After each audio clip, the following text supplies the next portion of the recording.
Mi nombre es David y durante 15 años me di mi vida en los ritmos silenciosos y cómodos que construí con mi esposa Sara. El sonido de su taza de café golpeando el granito de la encimera por la mañana era mi despertador. La forma en que tarareaba distraídamente mientras doblaba la ropa era la banda sonora de mis fines de semana. Teníamos nuestro propio lenguaje construido a partir de años de chistes compartidos y frases terminadas. Pensé que era un lenguaje que solo hablábamos nosotros dos. Me equivoqué. La primera grieta en nuestro mundo aparentemente perfecto fue tan pequeña, tan insignificante, que casi no la noté. Era un jueves por la noche y yo le estaba contando sobre un problema frustrante en el trabajo, mis manos gesticulando en el aire mientras explicaba las complejidades de una pesadilla logística. Sus ojos estaban en mí, pero estaban vidriosos, una sonrisa educada fija en sus labios. No estaba escuchando, no de verdad. Su teléfono, que estaba boca abajo en el brazo de su sillón, había vibrado suavemente un momento antes y toda su atención se había desplazado de manera sutil e irrevocable hacia él. Terminé mi historia, dije, el remate cayendo plano en la sala silenciosa. Suena difícil, cariño, respondió ella con la voz un poco demasiado alegre, los dedos moviéndose hacia el dispositivo. Seguro que lo resolverás. Y eso fue todo. La conversación había terminado. Cogió el teléfono y esa sonrisa privada y fugaz que había llegado a temer tocó sus labios mientras escribía una respuesta. Ese fue el comienzo del fin, aunque yo aún no lo sabía. Solo sentí una pequeña piedra fría de decepción asentarse en mi estómago. El teléfono se convirtió en la tercera persona de nuestro matrimonio y era una presencia exigente y reservada. Iba con ella a todas partes, al baño, al jardín, acunado contra su pecho mientras dormía. La contraseña, que siempre había sido nuestro aniversario, fue cambiada. Cuando le pregunté al respecto, se rió y lo restó importancia. Oh, leí un artículo sobre seguridad, deberías cambiar la tuya también, pero sus ojos no se encontraban del todo con los míos. Las noches largas en el trabajo, que habían comenzado como un goteo, se convirtieron en una inundación. Era una contadora dedicada, pero esto era diferente. Volví a casa después de esas sesiones tardías, no cansada ni agotada, sino energizada. Un leve rubor en las mejillas, sus gestos más animados, olía a oficina, sí, pero debajo de eso empecé a percibir el rastro más tenue de un perfume nuevo. Algo ligero y floral que no estaba allí cuando salía de casa por la mañana. Me dije a mí mismo que estaba siendo paranoico. Esta era Sara, mi Sara, la mujer que guardaba el último bocado de su postre para mí, que sabía que necesitaba silencio absoluto para concentrarme en un crucigrama. Habíamos construido una vida juntos desde cero. Pintamos cada habitación de esta casa, elegimos cada mueble, plantamos los obstinados rosales del jardín delantero que nunca florecían bien. Ese tipo de historia no se evapora sin más. Pero la duda es un agente corrosivo, se come todo, incluso los cimientos más fuertes. Empecé a notar otras cosas. La forma en que cerraba rápidamente una ventana del navegador cuando yo entraba al estudio, las nuevas clases de yoga más caras a las que se inscribió diciendo que necesitaba aliviar el estrés. La manera en que a veces me miraba, una expresión fugaz e ilegible en sus ojos que parecía medirme contra algún estándar invisible y encontrarme insuficiente. El punto de inflexión, el momento en que la piedra fría en mi estómago se convirtió en un bloque de hielo, fue un martes. Me había enviado un mensaje antes diciendo que tenía que quedarse hasta tarde para terminar un informe trimestral para un cliente importante. Una parte racional de mi cerebro sabía que esto era plausible. El resto de mí era un resorte de sospecha. Salí del trabajo temprano y conduje hasta el edificio de su oficina. No tenía un plan. Creo que solo necesitaba ver su coche allí para que mis miedos tontos se confirmaran y poder irme a casa y avergonzarme por mi falta de confianza. Pero su lugar de estacionamiento estaba vacío, el sol se estaba poniendo, pintando el cielo de tonos naranjas y púrpuras, y yo estaba sentado en mi coche sintiendo cómo el mundo se inclinaba sobre su eje. La llamé. Oye, solo estaba revisando, ¿sigues en la oficina? Intenté mantener la voz ligera. Sí, enterrada en hojas de cálculo, dijo, y pude oír el tenue sonido de copas chocando y música suave de fondo. Probablemente otra hora o dos. No me esperes para cenar, te quiero. Yo también, dijo ella, y la línea se cortó. Yo también, te quiero también. Una diferencia sutil, pero la sentí como un golpe físico. Conduje. No sabía dónde iba, tenía las manos apretadas al volante, los nudillos blancos. Me encontré dirigiéndome hacia una parte de la ciudad con pequeños restaurantes íntimos a los que nunca íbamos y entonces lo vi. Su sedán azul estacionado cuidadosamente en un lote junto a un pintoresco restaurante italiano llamado Bella. Me estacioné en un lugar al otro lado de la calle, oculto en las sombras de un gran camión de reparto. La espera fue una eternidad. Me sentía como un fantasma, un espectador en mi propia pesadilla. Luego se abrió la puerta del restaurante y salieron Sara y Liam. Liam, que había venido a nuestra fiesta del Super Bowl y se había bebido mi cerveza. Liam, que había elogiado la lasaña de Sara y bromeado sobre mi terrible gusto en corbatas. Tenía la mano en la parte baja de su espalda, guiándola hacia la puerta. Se detuvieron bajo una farola de luz cruda y él dijo algo que la hizo echar la cabeza hacia atrás y reír. Una risa plena y desprotegida que no le había oído en años. Extendió la mano y apartó un mechón rebelde de su cabello detrás de la oreja, sus dedos demorándose en su mejilla. Y entonces la besó. No fue un beso apresurado y secreto. Fue lento y profundo y lleno de una intimidad cómoda que me dijo que esta no era la primera vez, era un ritual. Miré, incapaz de moverme, incapaz de respirar, el mundo que conocía, el futuro que había imaginado, el pasado que atesoraba, todo se desintegró en ese único momento silencioso bajo el resplandor de esa farola.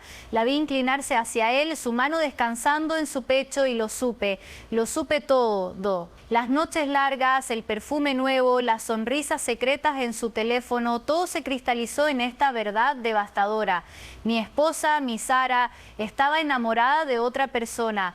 El dolor fue tan agudo, tan físico, que pensé que podría vomitar. Me desplomé en el asiento del conductor, la frente apoyada contra el volante frío mientras escuchaba el sonido de mi propio corazón rompiéndose. No los confronté, simplemente me senté allí en la oscuridad, un hombre vaciado, hasta mucho después de que las luces traseras desaparecieran en la noche. Conduje a casa en piloto automático, las calles familiares se veían alienígenas y hostiles. Estaba sentado en la sala oscura cuando ella entró tarareando esa misma melodía que había oído de fondo en nuestra llamada. «Sigues despierto», dijo, sonando sorprendida. Se acercó y besó mi frente. El aroma de ajo y vino tinto se aferraba a ella y debajo de eso el tenue rastro floral de su perfume, el que nunca usaba para mí. El informe fue una bestia, suspiró estirándose. «Estoy agotada. Voy a darme una ducha rápida». Asentí. Tenía la garganta demasiado apretada para hablar. Escuché correr el agua y miré fijamente la oscuridad de nuestro hogar. El dolor era una cosa viva, una agonía cruda y gritante, pero a medida que avanzaba la noche, algo más comenzó a agitarse bajo la devastación. Era frío y duro y afilado. Era una determinación que apartó las lágrimas y despejó la niebla del duelo de mi mente. Esto no era solo una traición, era una declaración de guerra y yo no sería su víctima, no gritaría, ni suplicaría, ni rogaría, estaría calmado, sería paciente, sería más inteligente que ambos. La primera parte de mi venganza no fue una acción, fue una transformación. El esposo amoroso y confiado había desaparecido. En su lugar había algo más, algo decidido a ganar. El juego había comenzado y yo acababa de decidir jugar para ganar. El silencio en nuestra casa se convirtió en una entidad viva, no era el silencio cómodo que solíamos compartir, el tipo lleno de la comprensión de dos personas que no necesitaban llenar cada momento con ruido. Este era un silencio pesado y opresivo, espeso de secretos y mentiras. Me moví a través de él como un fantasma, realizando los rituales de mi antigua vida. Preparaba café por la mañana, besaba la mejilla de Sara antes de ir al trabajo, preguntaba por su día durante la cena, pero por dentro el hombre que hacía esas cosas era un extraño, un actor interpretando un papel con precisión clínica y fría. El esposo con el corazón roto estaba encerrado en un sótano profundo y oscuro de mi alma. El hombre ahora a cargo era un arquitecto y estaba diseñando una ruina. Mi primera tarea fue la recopilación de inteligencia. Necesitaba entender los patrones del enemigo, sus fortalezas y, lo más importante, sus debilidades. Empecé por lo mundano. Anoté la hora exacta en que Sara salía para el trabajo y las noches tardías cada vez más frecuentes. Las crucé con nuestro calendario compartido en línea, que ella había dejado de actualizar con diligencia. Me convertí en un experto en el lenguaje de su engaño, la ligera vacilación antes de responder a una pregunta, la sobreexplicación de cosas simples, la forma en que su voz subía de tono cuando mentía. Stacy y yo solo vamos a tomar algo rápido, decía, y yo simplemente asentía, ya sabiendo que Stacy estaba fuera de la ciudad visitando a su familia. La factura del teléfono fue mi piedra de Rosetta. Siempre había dejado las finanzas en manos de Sara, una decisión que ahora veía como un síntoma de una complacencia mayor. Ingresé a nuestra cuenta en línea una noche después de que se durmiera. Mi corazón, un tambor frío y constante en el pecho. Allí estaba un número que aparecía con una frecuencia que era cualquier cosa menos profesional. Docenas de mensajes, horas de llamadas, a menudo hasta altas horas de la noche cuando se suponía que estaba leyendo en la otra habitación. Una simple búsqueda inversa lo confirmó. Liam Walsh. Ver su nombre en blanco y negro asociado a ese registro de traición fue como presionar una marca candente contra la herida, pero no me estremecí. Tomé capturas de pantalla, las guardé en una carpeta segura que llamé Los Cimientos. Este era el lecho de roca de mi nueva realidad. Necesitaba más, necesitaba sus palabras, sus promesas, su burla hacia mí.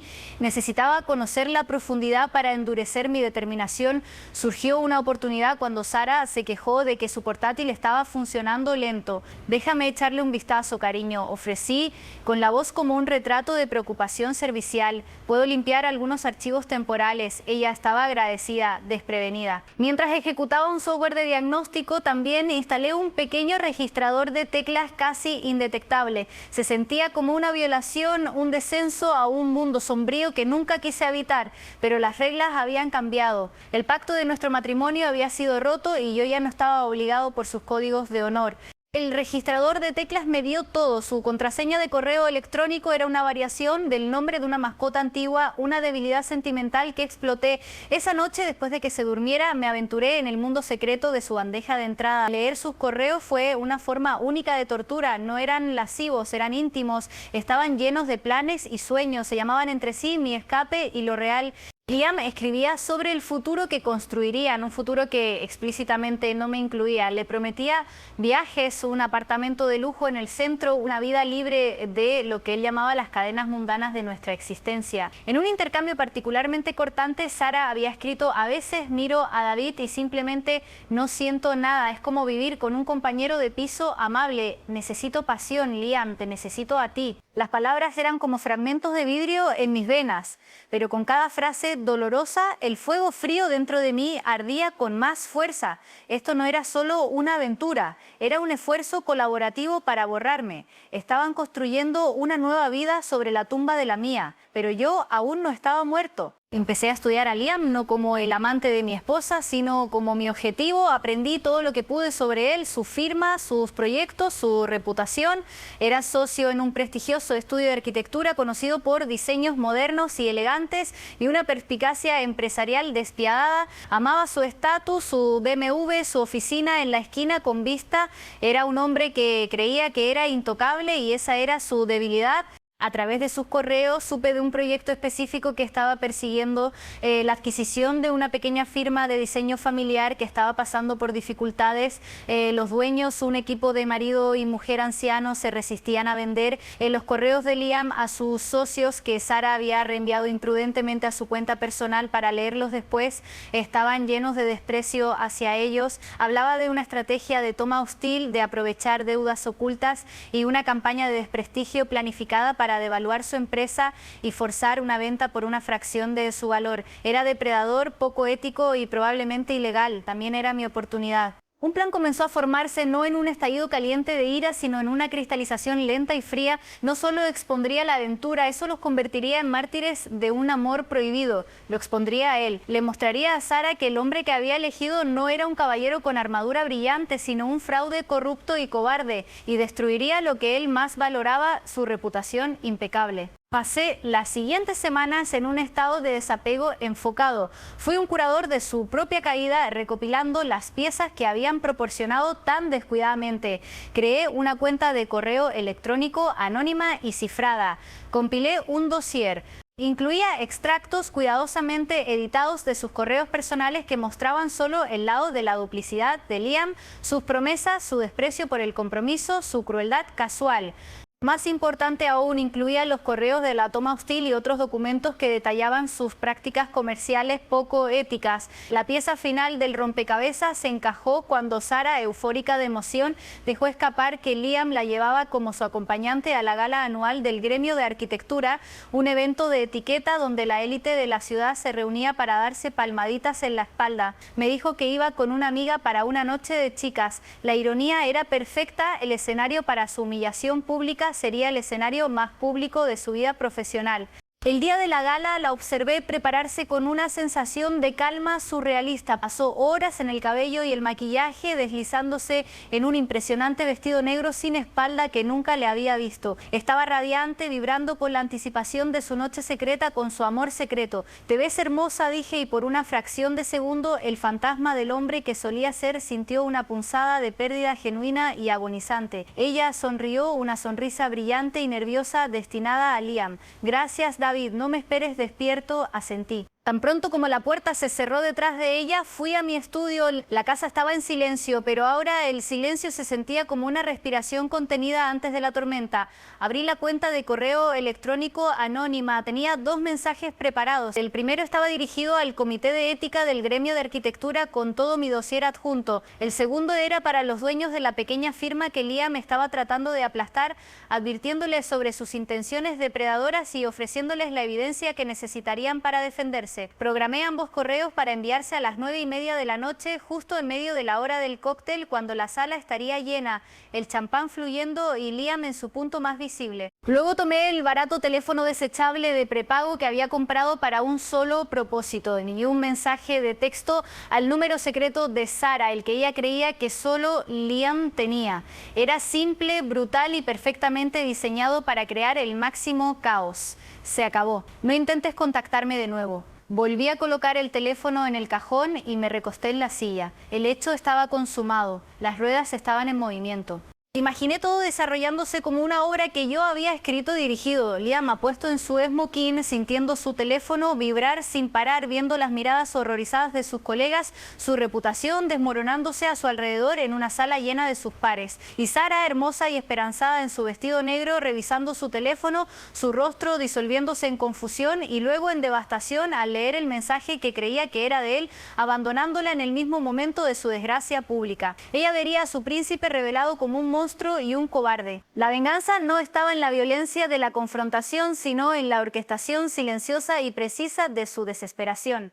Había tomado su hermosa fantasía secreta y la había convertido en su peor pesadilla pública. El segundo acto había terminado. El final estaba ahora en sus manos. La espera fue un espacio silencioso y hueco. No caminé de un lado a otro, no me inquieté, me senté en la quietud del hogar que habíamos construido y no sentí nada más que una fría y serena certeza. El reloj pasó de la medianoche antes de que oyera su llave en la cerradura. La puerta se abrió y se cerró con un suave clic derrotado. No dijo mi nombre, simplemente apareció en el umbral de la sala un fantasma de la mujer vibrante que se había ido horas antes. Su maquillaje estaba corrido en sombras trágicas bajo los ojos. El elegante vestido negro ahora parecía un disfraz de una obra que había terminado en catástrofe. David susurró con la voz en carne viva. Levanté la vista de mi libro, la mirada nivelada. ¿Buen rato con Stacy?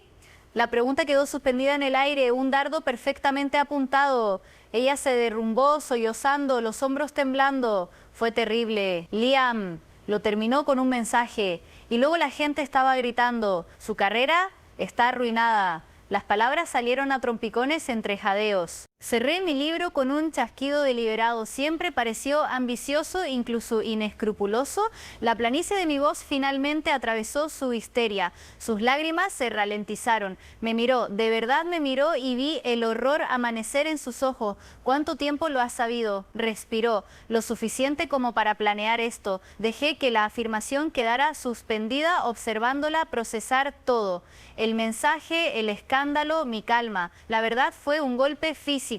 Tú, dijo con voz ahogada, tú hiciste esto, yo solo mostré a todos quién es realmente. Me levanté caminando hacia el armario del pasillo y recuperando la única maleta que había preparado, sus ojos se abrieron en pánico. ¿A dónde vas? Podemos arreglar esto. Algunas estructuras, dije con la mano en el pomo de la puerta, están demasiado dañadas para repararlas. El abogado se pondrá en contacto contigo mañana. No miré atrás, salí a la noche limpia cerrando la puerta a las ruinas de nuestra vida. La venganza estaba completa, no era feliz, era libre. Ya no era la víctima en su historia, era el autor de la mía y mi próximo capítulo era solo mío para escribir.